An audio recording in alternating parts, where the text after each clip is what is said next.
तो अब हमने इसको रिकॉर्डिंग पे लगा दिया।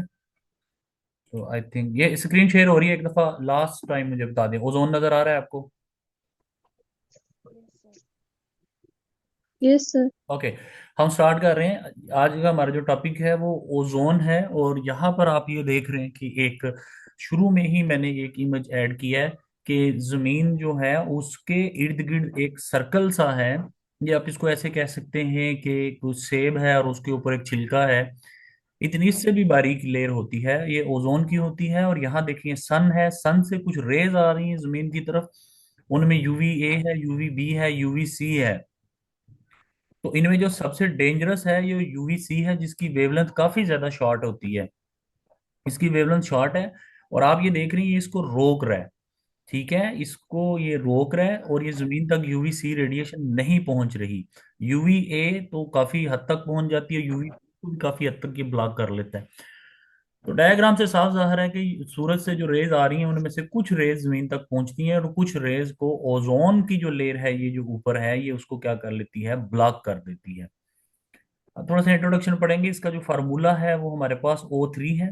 O3 ये बेसिकली ओजोन एक गैस है, ऑक्सीजन की ही एक एलोट्रॉपिक फॉर्म है।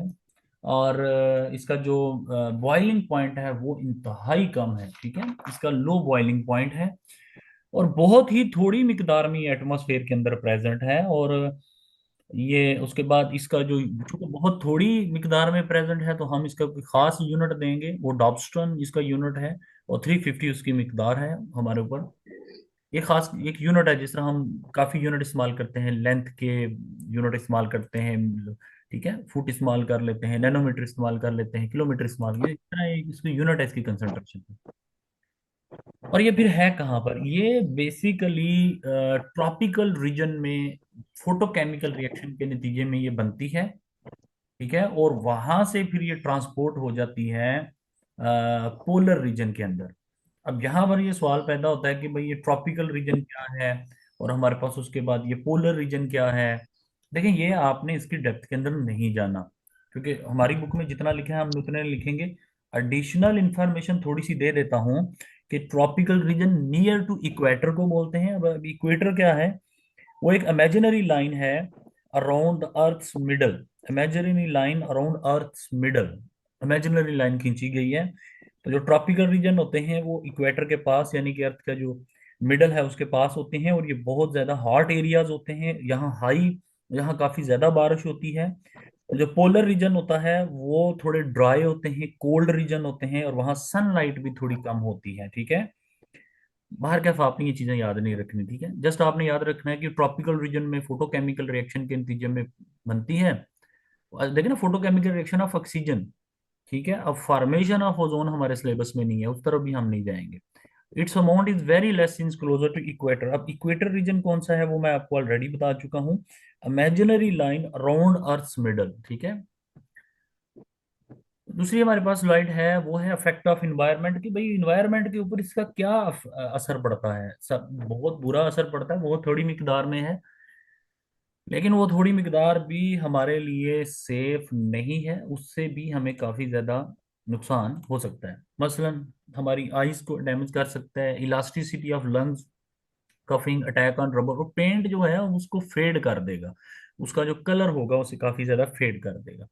तो इन्वायरमेंट के ऊपर इसका ये वाला असर है। उसके बाद ये आप एक डायग्राम देख लें जिसमें सारी चीजें क्लियर हैं।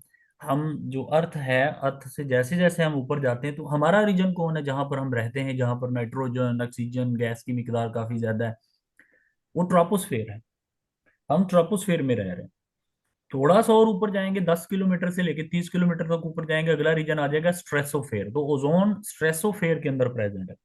अगले रीजन्स के ना तो हम नाम याद रखेंगे, ना हम उनको डिस्कस करेंगे, क्योंकि हमने सिर्फ ट्रोपोस्फियर और स्ट्रेसोफियर को डिस्कस करना है। बाकी चीजों को हमने डिस्कस नहीं करना, वो हमारे सिलेबस में नहीं है। तो ये डायग्राम आई होप आपको सारी चीजें क्लियर कर रहा होगा। उसके बाद हमारे पास अच्छा, तो मजीद क्या, जैसे जैसे हम ऊपर जा रहे हैं, 25 to 28 किलोमीटर हाई जब हम जाते हैं ना स्ट्रेसोफेयर में, तो surround the globe and filter UV rays. ये आप देख रहे हैं सन से कुछ रेज आ रही हैं, यूवी सी को इसने ब्लॉक कर दिया, बिल्कुल जमीन की तरफ नहीं आने दिया। यूवी बी का कुछ हिस्सा जमीन तक आ जाता है, यूवी ए का काफी ज्यादा हिस्सा जमीन तक आ जाता है। अब लकीली कि यूवी सी जिसकी वेवलेंथ सबसे शॉर्ट है, और जारी बात है ये फिर ज्यादा डेंजरस होगी, ये जमीन तक नहीं पहुंचती। ठीक है, इसकी वेवलेंथ शॉर्ट है, जमीन तक नहीं पहुंचती और ये बहुत ही ज्यादा डेंजरस है। ठीक है। उसके बाद कुछ और इन्फॉर्मेशन मैंने ऐड की है कि अगर ये रेज जमीन तक पहुंच जाए तो क्या होगा, लेकिन ये आपने याद नहीं करनी, क्योंकि हम हमारी बुक में इन चीजों के बारे में बिल्कुल कुछ नहीं लिखा हुआ। लेकिन चूंकि बार बार नेम आ रहा है जी, यूवी रेडिएशन आ रही है जिनकी वजह से इकोसिस्टम डिस्टर्ब होता है, और यूवी रेज को ओजोन लेयर क्या करती है, रोक लेती है, उनको जमीन तक नहीं आने देती। तो चूंकि ये चीजें बार बार आ रही हैं, तो मैंने कहा थोड़ा सा मैं इनका इंट्रोडक्शन दे देता हूँ आपको। ठीक है। ये काइंडली बच्चों अपनी वीडियो बंद कर दीजिए क्या। ठीक है, तो अब हम देखते हैं इसमें ये गया हमारे पास। अब जस्ट गिव मी मिनट, दोबारा। जी। अच्छा, अब वो ये कह रहा है कि जो यूवी सी रेडिएशन है उनको ये जमीन तक नहीं आने देती। मुझे एक मिनट यहाँ देखना ये है कि स्क्रीन कहाँ चलेगी। हम वॉइस को छेड़ दिए। 22 पार्टिसिपेंट हैं। यहाँ हम देखते हैं इसको, रेस को।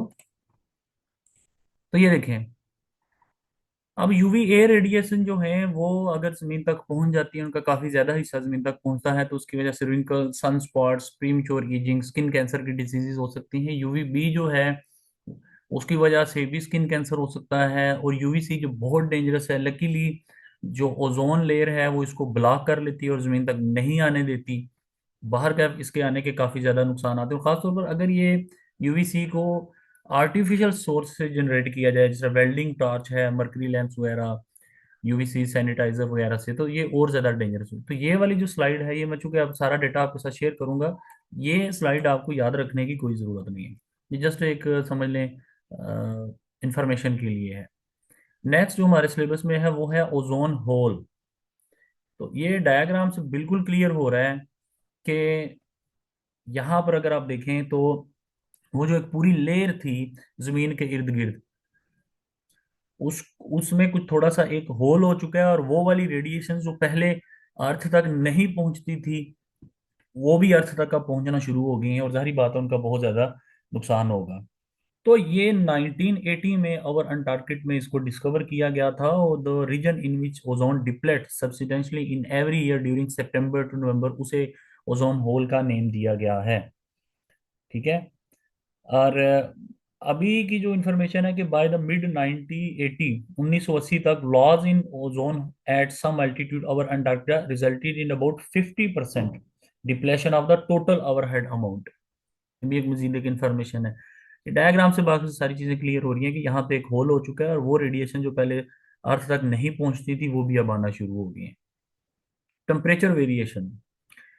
टेम्परेचर वेरिएशन बहुत इंपॉर्टेंट है, ये एक शॉर्ट क्वेश्चन भी आ सकता है, तो इसमें जरा गौर कीजिएगा हमें याद क्या रखना है। मैं दोबारा एक ऊपर वाली स्लाइड की तरफ मूव करूंगा। ये देखें, हमने सिर्फ ट्रोपोस्फियर को और स्ट्रेसोफियर को पढ़ना है, बाकी लेयर्स को हमने नहीं पढ़ना, सिर्फ ट्रोपोस्फियर और स्ट्रेसोफियर को पढ़ना है। तो मैं मुख्तसर सा बता दूं, हम जैसे जैसे ट्रोपोस्फियर, मैं ट्रोपोस्फियर की बात कर रहा हूँ, जैसे जैसे ऊपर जाएंगे टेम्परेचर कम होगा, ये मैं ट्रोपोस्फियर की बात कर रहा हूँ। जब मैं ट्रोपोस्फियर को छोड़ के स्ट्रेसोफियर रीजन में आऊंगा, तो फिर मैं जैसे जैसे ऊपर जाऊंगा तो टेम्परेचर बढ़ेगा।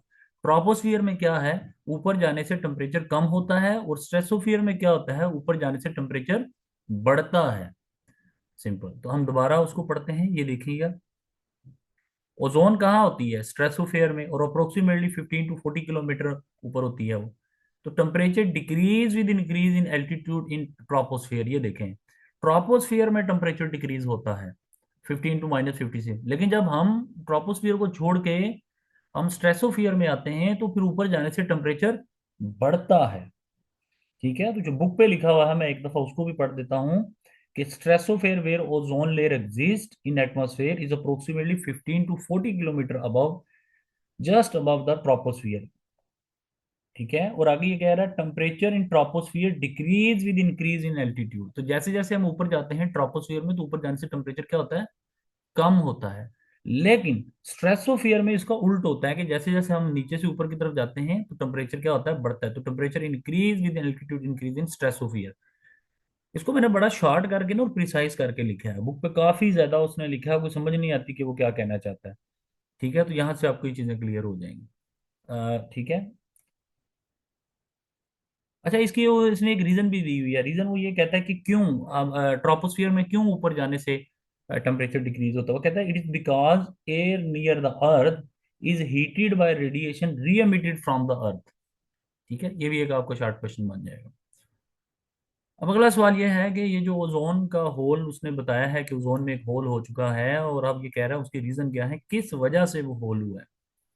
वो हुआ ये है कि हम क्लोरोफ्लोरोकार्बन यूज, आगे चल के मैं आपको क्लोरोफ्लोरोकार्बन का फॉर्मूला भी बताऊंगा, कि ये जो है एयर एयर कंडीशनिंग में ये बहुत ज्यादा यूज होते हैं। अब मजे की बात यह है कि ट्रोपोस्फियर में ये कुछ भी नहीं करते। ट्रोपोस्फियर में ये इनर्ट हैं। अब ये एक आपके लिए एक लॉजिक का क्वेश्चन बन गया कि क्लोरोफ्लोरोकार्बन ट्रोपोस्फियर में क्यों इनर्ट हैं, ट्रोपोस्फियर में ये हमें नुकसान क्यों नहीं देते।